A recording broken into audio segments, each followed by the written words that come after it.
yo estaba dándome un paseo por la Alpujarra, pero ahora de pronto estoy en mitad de un templo maya hecho de pirita que se transforma y se transfigura. Es muy difícil reconocer que algo le sobrepasa, es superior a sus fuerzas y le está causando mucho más daño del que él pensaba, especialmente cuando de forma inicial era algo que disfrutaba y que parecía que no tenía ninguna consecuencia. He llegado a entender de una manera más profunda el peligro que pueden suponer. Y creo que también he entendido las maneras en las que la sociedad no se está protegiendo realmente de ellas. Igual hasta hace 10 años te diría que ha sido bastante difícil poder estudiar las sustancias. Somos malos calculando riesgos cuando el placer está por medio porque la gratificación instantánea al final eclipsa las posibles consecuencias y creo que también el ser humano tiene un cerebro...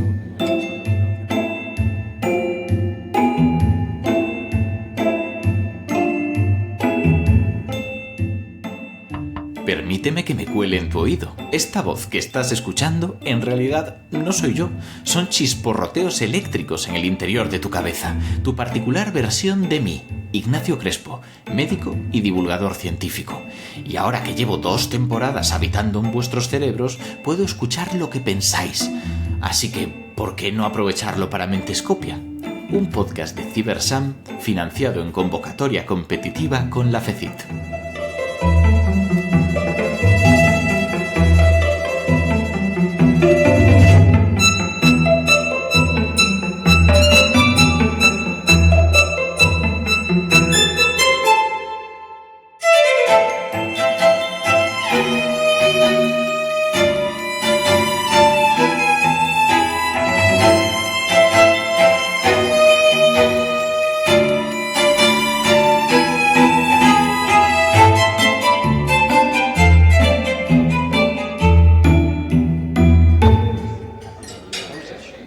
La casa olía a pan de verdad, a queso de Arzúa y a tortilla de patatas.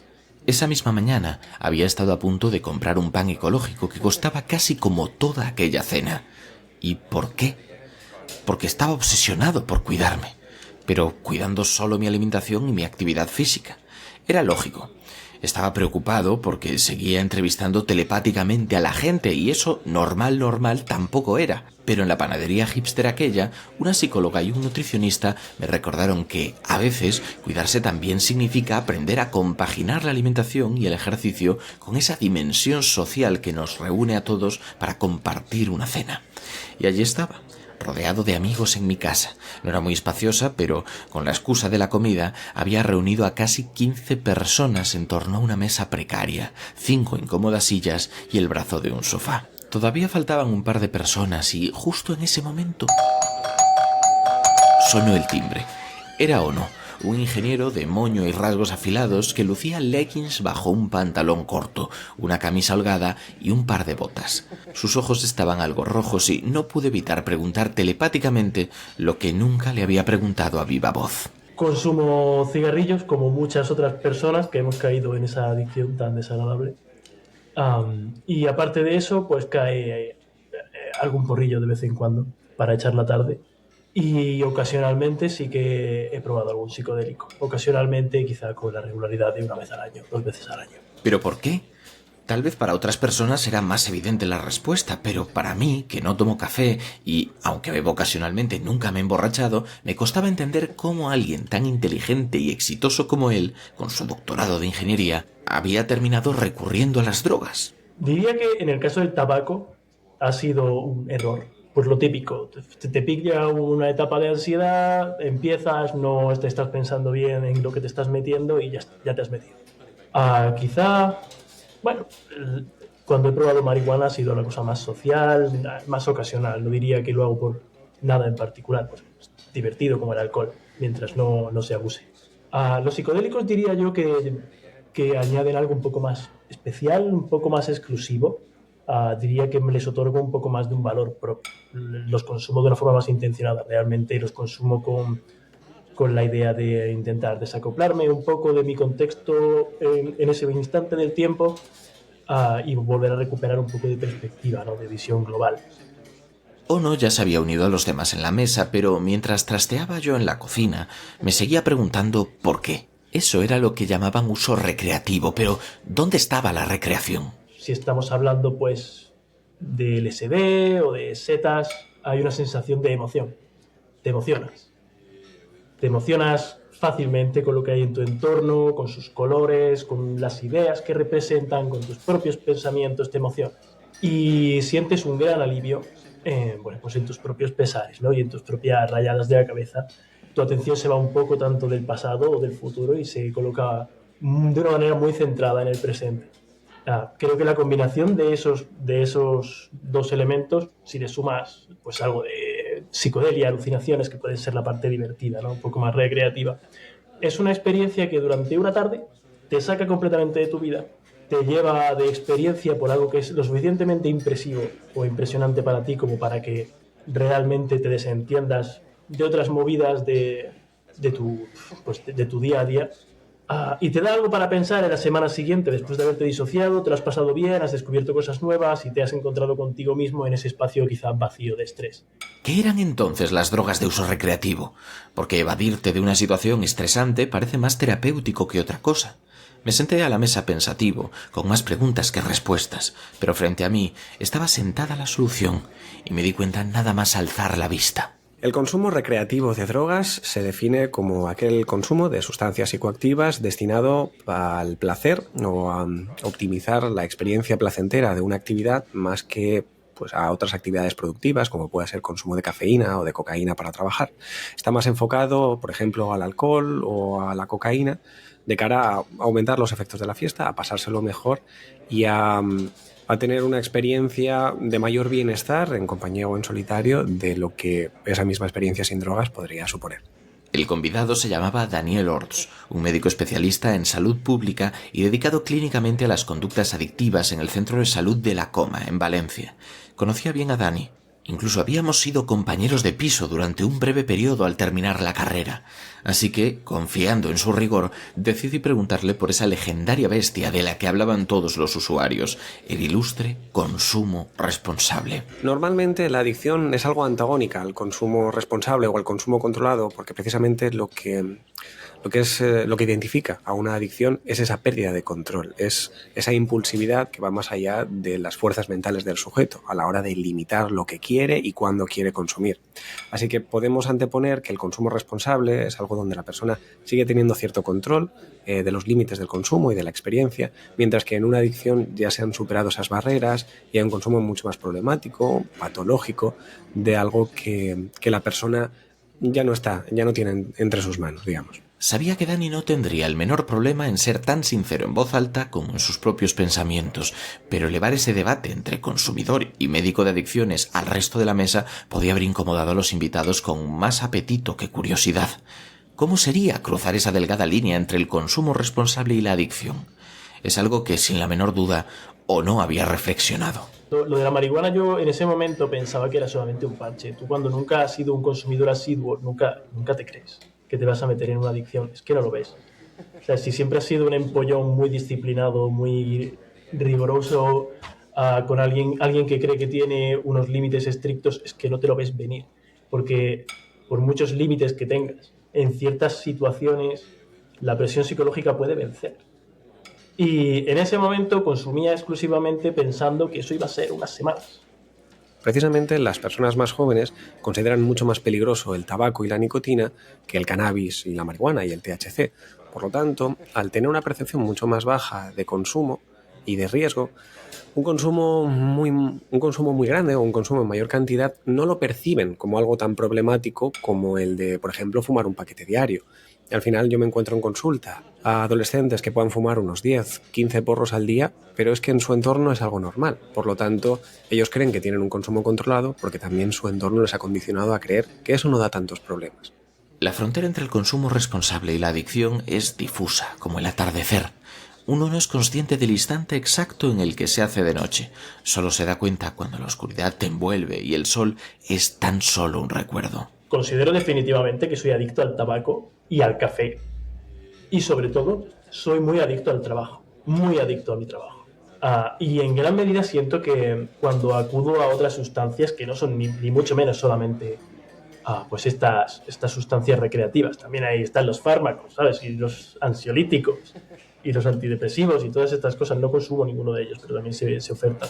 Consumo mi medicación del TDA. Sí, considero que tengo alguna adicción. pues eso, café, cigarros, tal y cual, como muchísima otra gente. Y sobre todo tengo adicción a mis propios ciclos y a mis propios hábitos, como puede ser el del curro. Pero ¿realmente podemos ser juez y parte? ¿Es realista que el consumo responsable pase por el autodiagnóstico? ¿No está comprometido el juicio por definición prácticamente cuando hay una adicción al volante? Es muy difícil para cualquier tipo de persona reconocer que algo le sobrepasa, es superior a sus fuerzas y le está causando mucho más daño del que él pensaba, especialmente cuando de forma inicial era algo que disfrutaba y que parecía que no tenía ninguna consecuencia. Y ese es el problema, porque entonces lo que algunos llaman consumo responsable no lo es tanto si quienes lo controlan son ellos mismos. Realmente el consumo controlado es muchas veces un espejismo y el adicto tiende a pensar que lo tiene controlado y que la adicción es algo que le ocurre a otros, porque es muy difícil reconocer cuando algo te ha sobrepasado y desde que, digamos, tienes la situación que se te va de las manos hasta que quizá caes en la cuenta puede pasar mucho tiempo, con la droga haciendo estragos en tu vida. Así que creo que lo más importante es la introspección y la red de apoyo que pueda dar pistas y pueda dar información a la persona de cuando un consumo que desde su óptica y desde su perspectiva es racional o es controlado, realmente no lo es y está afectando tanto a su vida como a la de los demás. De hecho, aunque apoyarse en otros suele ser una buena idea, se vuelve un problema cuando todos estáis en el mismo brete. ¿Quién vigila a los vigilantes? ¿Los mismos vigilados? Si entra en mi vida alguien que consume, me gusta asegurarme que es alguien que no consume de una manera muy compulsiva, que es alguien que consume de manera consciente, que lo hace voluntariamente, que no es arrastrado, porque esas personas te arrastran. Y yo lo he vivido estar en un apartamento con gente muy enganchada y te arrastran.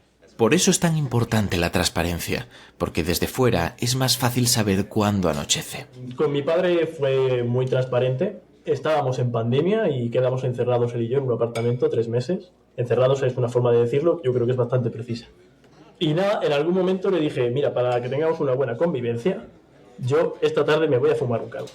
Y espero que no haya problemas con eso. Y él me dijo que no había ningún problema con eso, que lo que había que hacer es estar sano y sacar el trabajo para adelante. Y ya está. Pero no podía evitar pensar que por mucho que partiéramos de la responsabilidad, del autoexamen, la transparencia y una buena red de apoyos, había otros peligros acechando. Y nuestro cerebro, imperfecto como es, era el mayor de todos, como Dani sabía. Somos malos calculando riesgos cuando el placer está por medio porque la gratificación instantánea al final eclipsa las posibles consecuencias y creo que también el ser humano tiene un cerebro mucho más orientado hacia el placer y hacia la evitación del dolor que hacia el sopesar de forma calculada cuáles son los riesgos o cuáles son las consecuencias a largo plazo.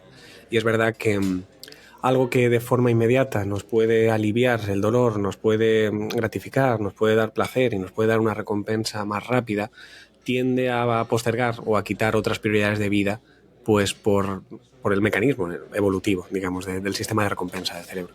Y a esos riesgos hemos de sumar otro, porque cada cerebro es diferente y cada uno hemos vivido experiencias distintas. ¿Cuánto nos conocemos realmente? ¿Cómo de proclive es nuestra biología y nuestra psicología a desarrollar una adicción? ¿Quién pondría la mano en el fuego por ello? Porque esa seguridad es la peligrosa invulnerabilidad de la que antes hablábamos. Es verdad que no todos los consumos de cualquier tipo de droga conllevan una adicción y un problema mucho mayor y quizá hay que orientar más que nada a la información, a la reducción de daños, es decir, qué drogas no se pueden mezclar con otras, cómo hacerlo de una forma mucho más consciente, partiendo de la premisa de que la gente se va a drogar y cómo reconocer antes de tiempo que pueda convertirse en algo problemático. Sinceramente, no tenía ni idea de lo que estarían hablando mis amigos entre bocado y bocado, y habría seguido sin saberlo de no ser por el timbre. Hablaban de un luchador de sumo de origen checo llamado Takanoyama, pero cambiaron de tema para saludar a la vez. La verdad es que no la conocía, era amiga de uno de los invitados, pero donde hay pan para 15, lo hay para 16. Le invité a pasar y escuché la voz de nuestro amigo común desde la mesa que la presentaba al resto de invitados. Casualmente, Beth era doctora en farmacología y experta en ese tipo de sustancias. El podcast estaba a punto de sumar otro micrófono a esta conversación telepática. Cuando hablamos de marihuana o de cannabis, hablamos de unas sustancias que afectan a los receptores cannabinoides, que están en el hipocampo y en el córtex orbitofrontal. Y esto tiene que ver con los procesos pues, de aprendizaje, de memoria y de lo que tiene que ver con mantener la atención, etc., ¿no? Es difícil que cuando consumimos esta droga nos sentimos que en cierta manera pues afecta o nos relaja en cierta manera, ¿no? Y también nos despista, ¿no? Un poco es esta sensación cuando la gente lleva un tiempo consumiendo de ya no me acuerdo tanto de las cosas, ¿no? Como antes, ¿no? Que esto es algo bastante típico, ¿no? Induce a un estado de relajación, sin embargo también puede alterar procesos, como te decía, que tienen que ver con la memoria y el aprendizaje. Y también cuando hay un consumo repetido, pues a veces también tiene un efecto sobre la ansiedad o tiene un efecto ansiógeno. Para ser precisos, Elizabeth Domínguez Clavé era psicóloga del Hospital de Sant Pau, doctora en farmacología y directiva de la Junta de la Sociedad Española de Medicina Psicodélica, la persona ideal para esta tertulia y para centrarnos un poco en los psicodélicos, algo de lo que cada vez se habla más y mejor, pero que, como cualquier sustancia con efectos en nuestro cerebro, también tiene sus sombras. En algún momento he consumido trufitas mágicas, no estando en el mejor estado emocional, ¿no? A lo mejor después de haber tenido una ruptura, y como amplifica mucho tus emociones, que es parte de la propiedad que tienen, ¿no? Si quieres observar una emoción así bien de cerca, pues mientras la estás sufriendo te consumes una cosa de estas y la amplificas mucho. Pues es verdad que fue una tarde de tremendo drama, porque yo estaba triste, pues pasé a estar muy triste, pero en versión ya psicodélica. La cruz de una moneda que cada año se vuelve más interesante para el mundo sanitario. Te hablo, por ejemplo, de los psicodélicos que tienen un efecto que activan sobre todo los neurotransmisores y los receptores serotoninérgicos principalmente. Por lo que se ha visto en neuroimagen, es que se activan pues, las zonas límbicas del cerebro, que tienen que ver con las emociones, que también con las memorias, ¿no? Y ahí también que lo relacionemos con pues determinadas patologías mentales, como son la depresión, como son el trauma, el estrés postraumático, bueno, condiciones que tienen que ver con esta reprogramación emocional. Y ahí radica su interés para muchos, pero también su riesgo. Todo depende de lo que busques, de quién seas y de quién creas ser. Las drogas de uso recreativo no pienso que sean para cualquier persona. Esto viene de haber visto yo a amigos míos derrumbarse, quiero decir, del miedo, de no entender qué está pasando, por qué se deconstruye la realidad. ¿Por qué de pronto yo estaba dándome un paseo por la Alpujarra, pero ahora de pronto estoy en mitad de un templo maya hecho de pirita, que se transforma y se transfigura? Tengo miedo. Claro, yo ahí me lo estoy pasando como un enano. Aquello de que los malos viajes también eran positivos parecía la excusa de un consumidor, pero para algo teníamos a veces la mesa. Partimos de la base que todas estas experiencias no tienen por qué ser siempre placenteras, ¿no? Y eso muchas veces la gente no lo contempla, ¿no? Son sustancias que nos permiten tener acceso a memorias autobiográficas muchas veces que estaban bloqueadas y por lo tanto nos permiten acceder a ellas de una forma más o menos intensa, y eso para mucha gente puede ser un estresor, ¿no? Entonces hay que tener en cuenta, ¿no?, que existen estas dos posibilidades, pero incluso cuando la experiencia puede ser más aversiva, también puede ser muy terapéutica. Y eso es algo que parece extraño para la gente que no trabaja en el campo de la salud mental. El problema es que no conocemos estas situaciones tan bien como nos gustaría, y en parte se debe a motivos históricos. Igual hasta hace 10 años te diría que ha sido bastante difícil poder estudiar las sustancias ya no psicodélicas, recreacionales en general, igual sin un marco de la adicción, de la dependencia y del tratamiento de la dependencia a sustancias, ¿no? No se contemplaban otras posibilidades ni se contemplaba un posible uso terapéutico de este tipo de drogas, ¿no? Por suerte parece que algo está cambiando, pero más que tiene que cambiar. Es que existen hoy en día estudios y ensayos clínicos también con drogas, y que son estudios que se usan en algunos casos con personas con patología mental, con duelo prolongado, con personas con dependencia a la metadona, con depresión resistente. Entonces, bueno, cuando me dicen, uy, pero ¿cómo puede ser, no?, con personas que sufren alguna enfermedad mental, pues precisamente con estas personas, ¿no?, por la vulnerabilidad que tienen, por la falta de tratamientos a veces que existen. Y al final, bueno, pediría a todo el mundo que entendiera la importancia de que haya una inversión en este campo. Palabras a futuro que con suerte no se llevará el viento, pero que nos dejarán con un problema abierto en el presente. ¿Qué hacemos mientras tanto? Mis ganas de probar un psicodélico seguían siendo las mismas, muy bajas, infinitamente menores que las de comer la tortilla que había desaparecido durante mi tertulia. Un médico de adicciones tendría alguna respuesta sobre cómo torear un presente que, nos guste o no, es lo que es. Al final, lo que convierte un consumo esporádico o controlado en una adicción depende mucho de la persona, de su entorno y de cada una de las drogas. Así que creo que la persona debe estar quizá en el mejor momento, lo que se llama set y setting, en la mentalidad correcta, y tener una red de apoyo que también le ayude en los momentos difíciles de cara a enfocar de la mejor manera los consumos. Pero al final es tan variable la propia experiencia del consumo, las circunstancias de una persona, el entorno, su precariedad y lo que puede acercarle o desequilibrar la balanza hacia verdaderamente un problema o un trastorno, que creo que hay que ser prudente en cada uno de los consumos y sobre todo dejarse aconsejar, tanto por gente que con mejor información como por profesionales como otras personas que tengan pues más experiencia en esto. Porque lo que más falta hace, aunque parezca mentira, es información. Y por eso es una pena que este podcast solo exista aquí, entre mis sinapsis. En mi experiencia con drogas recreativas del tipo del que estamos hablando, he llegado a entender de una manera más profunda el peligro que pueden suponer. Y creo que también he entendido las maneras en las que la sociedad no se está protegiendo realmente de ellas. Y pienso que no les está atacando de la manera adecuada. Creo que es más efectivo decirle a la gente, claro, sencillamente, consumid lo que os dé la gana, pero os vamos a decir muy claramente lo que os podéis hacer. Y con lo vastísimo que es Internet, Dani tenía claras un par de fuentes fiables. Por ejemplo, Energy Control en España o Échenle Cabeza en Latinoamérica son webs muy bien informadas y muy rigurosas que parten de la premisa de que la gente se va a drogar, pero van a intentar hacerlo de la forma más segura posible. Entonces, hay información muy buena en esas webs, de cada una de las drogas, en plan de la ketamina, el tusi. Te explican qué es, cómo funciona, con qué no mezclarlo, si puedes tomar o no alcohol, cómo hacer un poco una prueba para ver qué ocurre. Conociendo a Ono, algo me decía que no estaría del todo de acuerdo con esa fuente. No porque rechazara la bibliografía, sino porque quería complementarla con algo que no podía encontrar en el papel. Internet es importante, sobre todo para conocer números, para saber qué procedimientos tienes que seguir para no estar metiéndote en el cuerpo algo que no sabes lo que es, conocer tus recursos, conocimiento. Pero el cómo llevar la experiencia en sí, si hablamos de cosas fuertes como LSD o como setas, por ejemplo, setas mágicas, lo mejor es preguntar bastante y que las personas intenten comunicarte su experiencia subjetiva respecto al tema y cómo llevarla.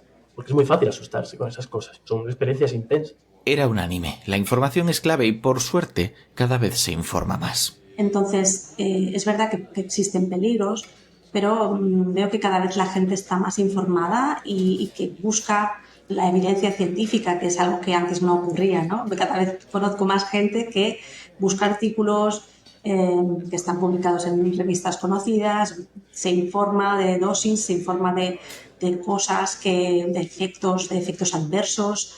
Cada vez hay más conocimiento de lo que tiene que ver con reducción de daños en los festivales, en las discotecas. Entonces, por un lado, cada vez hay más conocimiento y también es verdad que cada vez hay más interés en las sustancias, sobre todo en las psicodélicas, ¿no? Todavía quedaba comida en la mesa, pero los estómagos ya estaban llenos y eso solo podía significar una cosa. Había llegado el momento de sacar el centenar de galletas que había estado horneando, porque el podcast era importante, pero empachar a quienes quieres lo es todavía más. Me levanté dando por finalizada la tertulia, pero dejé puesta la oreja. Casualmente, parece que Dani, Ono y Beth llevaban un rato charlando. Hablaban sobre un nuevo meme viral de TikTok que no me sonaba de nada, pero que les tenía totalmente absortos hasta que puse las galletas en la mesa, claro. Y la verdad es que viéndoles comer cookies por encima de sus posibilidades, me reafirmé en que estoy muy bien sin adentrarme en ese mundo de las drogas recreativas, tan complejo y lleno de dragones. Si quería dar una respuesta a mis extraños poderes podcásticos, no creía que la fuera a encontrar en los psicodélicos. Esa noche, cuando el último comensal abandonara la casa cargado con un tupper, una indigestión y una extraña lista de datos sobre el sumo en la República Checa, yo me quedaría solo, verdaderamente solo por primera vez en muchas horas. Y algo me preocupaba, porque ese barullo telepático que al principio era abrumador, ahora empezaba a sentirse necesario. Un horror vacui se apoderó de mí y me di cuenta de que empezaba a necesitar llenar mi mente con esas voces. No sabía muy bien cuándo, pero había anochecido para mí. Y ahora no cabía ninguna duda. Ya vivía más en los pensamientos ajenos que en el mundo real. Me estaba perdiendo en la mente de otros.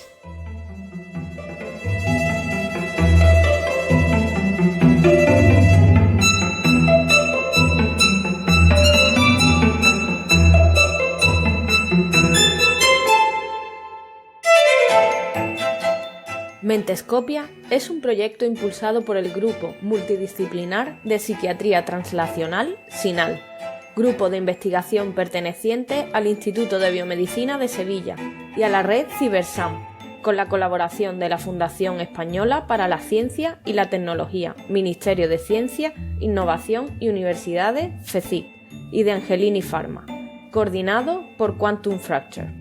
Idea del podcast, guión y locución, Ignacio Crespo. Edición, Enoc Martínez. Difusión, Red Podcastidae. Una producción de Oikos MSP.